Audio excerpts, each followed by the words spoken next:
Bumisita kay BARM Chief Minister Abdul Rauf Macacua si former Maguindanao del Sur Representative Muhammad Paglas.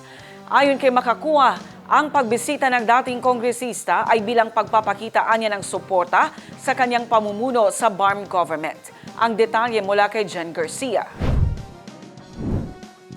Ibinahagi ni BARM Chief Minister Abdul Rauf Macacua ang pagbisita ni former Congressman Muhammad Paglas araw ng Lunes, July 7.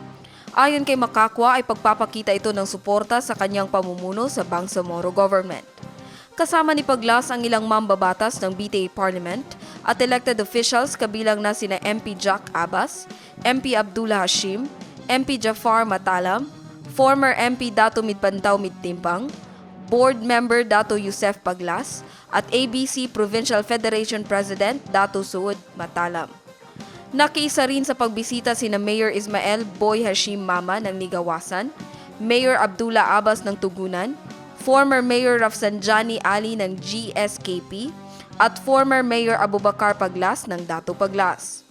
Muli, pinagtibay ng pagbisitang ito ayon kay Macacua ang layunin ng pamahalaan na paigtingin ang kooperasyon at pagkakaisa ng mga lider sa rehiyon tungo sa kapayapaan at kaunlaran ng Bangsamoro.